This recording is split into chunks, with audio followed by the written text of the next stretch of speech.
कैसे हो आप सब। आई होप आप सब बहुत अच्छे होंगे। वेलकम टू आपके अपने चैनल केसीएल अकेडमी में, जहां आपको कॉमर्स से रिलेटेड सारे सब्जेक्ट्स के कॉन्सेप्ट को, टॉपिक्स को वन बाय वन डिटेल्स में कराया जाएगा। इन डिटेल्स में इन बड़े यूनिक तरीके से भी कराया जाएगा, जिसमें इंक्लूड होगा 11th class, 12th class, BCom, MCom and competitive exams. ये सिर्फ और सिर्फ आपके सपोर्ट के साथ ही पॉसिबल है, इसलिए आपको हमारे चैनल्स को सब्सक्राइब करना होगा, मुझे फॉलो करना होगा और ये चैनल ज्यादा से ज्यादा शेयर भी करना होगा। आपके हर एक कॉन्सेप्ट को क्लियर करना मेरा काम है और मैं इसको पूरे तरीके से करूंगी। आई होप आपको ये क्लासेस लेके बहुत अच्छा लगेगा, आपके कॉन्सेप्ट्स भी क्लियर होंगे। Accounting principles are the rules of actions of conduct adopted by the accountant universally while recording the accounting transactions. Accounting principles एक rules and regulations होते हैं, actions को conduct करते हैं adopted by the accountant universally। ऐसा नहीं कि मैं अपना खुद का रूल्स बना लूं, दूसरा अकाउंटेंट है वो अपने खुद के रूल्स बना ले, जो डेबिट में आना है जो उसको क्रेडिट कर दे, जो क्रेडिट है उसको डेबिट कर दे, ऐसा नहीं है। These are the norms or rules which are followed by creating various items, assets, liabilities, expenses, income। इन सबको ट्रीट जब किया जाता है, इन सबको ट्रांजेक्शंस को रिकॉर्ड किया जाता है, उसके बेसिक रूल्स होते हैं, नॉर्म्स होते हैं, वो अकाउंटिंग प्रिंसिपल कहलाते हैं। These principles are classified into two categories में फर्दर डिवाइड किया गया है। फर्स्ट है accounting concept and second one is accounting convention. Accounting concept are the fundamental agency and rules that form the basis of accounting principles। ये fundamental agencies होते हैं, rules होते हैं जो कि फॉर्म अकाउंटिंग प्रिंसिपल्स की फॉर्म में होते हैं। Accounting convention are generally accepted किया जाता है अकाउंटिंग प्रिंसिपल्स में, जब हम अकाउंटिंग को अप्लाई करते हैं वो जनरली एक्सेप्ट किया जाता है। That has been developed over a period of time.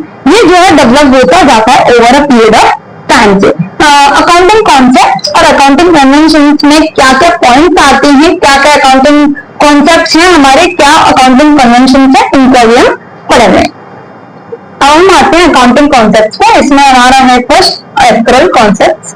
इसमें हमारे रेवेन्यू को रिकॉग्नाइज किया जाता है जब वो अर्न किए जा रहे हैं, और एक्सपेंसेस को रिकॉग्नाइज किया जाना चाहिए जब वो हम असेट्स को कंज्यूम कर रहे हैं, तो इसको हम बोलते हैं एक्चुअल कॉन्सेप्ट्स। इकोनॉमिक और बिजनेस एंटिटी कॉन्सेप्ट्स वो कॉन्सेप्ट होते हैं, इसमें कहा जाता है कि आप बिजनेस के और अपने पर्सनल यूज के दोनों को सेपरेट रखिए। जैसे कि अगर आप अपने घर के खर्चे भी बिजनेस के खर्चे में डाल रहे हो तो वो ऐसा नहीं करना है। बिजनेस को अलग रखो और अपने पर्सनल यूज के एक्सपेंसेस को अलग रखो, ये वाला कॉन्सेप्ट रहता है। Third one is going concern concept. Going concern concept ये कहता है कि आप ये एजम्पशन मान के चलो कि जो हमारी बिजनेस है वो फ्यूचर पीरियड तक ऑपरेशन करेगी, उस हिसाब से अपना फाइनेंशियल स्टेटमेंट को प्रिपेयर करके चलो। Fourth one is matching concept. Matching concept कह रहा है requires that expenses be recognized and recorded in the same accounting period as revenue they help to generate। जब हम रेवेन्यू को जनरेट करने में जो भी एक्सपेंसेस होते हैं उनको पहले रिकॉग्नाइज करो कि क्या क्या एक्सपेंसेस हुए, कि अगर मेरे को इसको सेल करके जो भी रेवेन्यू मिला है तो उसको साथ में ये भी लिखकर चलो, ये भी रिकॉग्नाइज करो और रिकॉर्ड करो कि इसके लिए मेरे क्या क्या एक्सपेंसेस हुए। And fifth one is money measurement concept. ये express in the terms of money. वो ऐसे सारे ट्रांजेक्शन जो हमारे मनी के फॉर्म में टर्म्स में उसको मेजर कर सकते हैं, तो मनी के फॉर्म में जिसको भी ट्रांजेक्शन्स को मेजर कर सकते हैं वो ऐसे सारे ट्रांजेक्शन्स को मनी मेजरमेंट कॉन्सेप्ट कहते हैं। कि ऐसा नहीं है कि आपने कोई बिना वैसे का अपने मन से इच्छा मान ली और कर दिया, उसको लिख दिया, नहीं, जो भी हम मनी में मेजर कर सकते हैं ऐसे ट्रांजेक्शन्स को भी रिकॉर्ड करना है। कॉस्ट कॉन्सेप्ट ये कह रहा है कि जो asset is recognised as a cost acquisition, की जो भी हमारी कॉस्ट लग रही है असेट्स है, मशीनरी है, उसको भी एक्वाजिशन करो। ज्वाइंट एक्सेप्ट कॉन्सेप्ट कहता है कि जो भी हमारे सारे ट्रांजेक्शन्स होते हैं उनका डबल इंपैक्ट करता है। डेबिट एंट्रीज में भी और क्रेडिट एंट्रीज में। तो अगर मानो कि मैंने ये मार्कर को परचेज किया है तो मेरे पास ये आया और मेरे पास से पैसा गया, तो ये आया तो वो क्या होगा, डेबिट होगा, और मेरे पास से कैश गया तो वो क्या होगा, क्रेडिट होगा।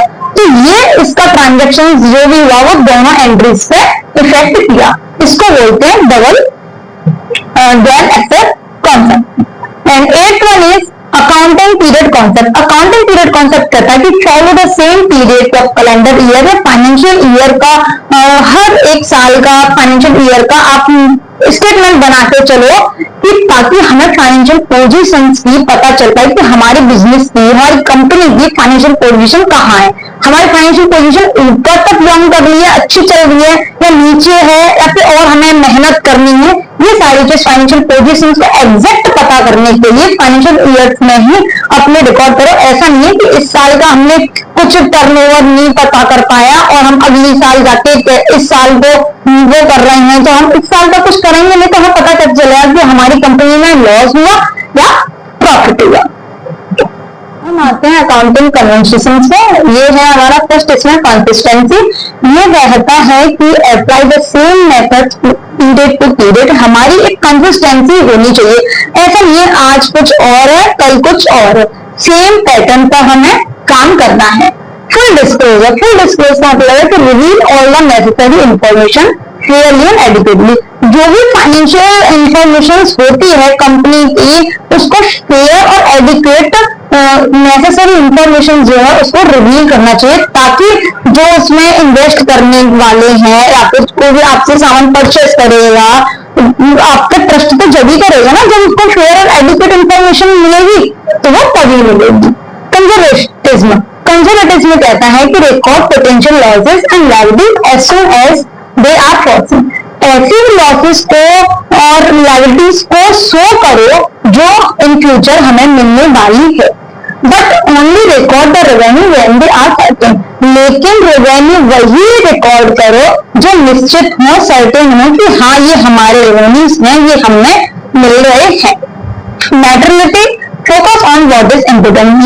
ये बताता है कि अब सिर्फ अपना फोकस इस पर रखो कि जो हमारी फाइनेंशियल पोजीशंस के लिए इम्पोर्टेंट इंफॉर्मेशन है, वो सारी इम्पोर्टेंट इंफॉर्मेशन को ही फोकस करना है। ये हमारा मैटरलिटी बताता है। तो अभी हमने पढ़ा कि अकाउंटिंग प्रिंसिपल्स क्या होते हैं, उसको फर्दर डिवाइड किया गया था टू में, accounting concepts and accounting convention. Accounting concept में 8 थे एंड अकाउंटिंग कन्वेंशन में 4 है हमारे, consistency, full disclosure, conservation and materiality. आपको आज की क्लास बहुत अच्छी लगी हो, आपके सारे कॉन्सेप्ट भी क्लियर हुए होंगे। यदि आपकी कोई क्वेरी है या भी कोई प्रॉब्लम है आपको, तो आप कमेंट बॉक्स में कमेंट करें ताकि आपकी जो भी क्वेरी है उसको मैं नेक्स्ट क्लास में सॉल्व कर सकूं। Thank you.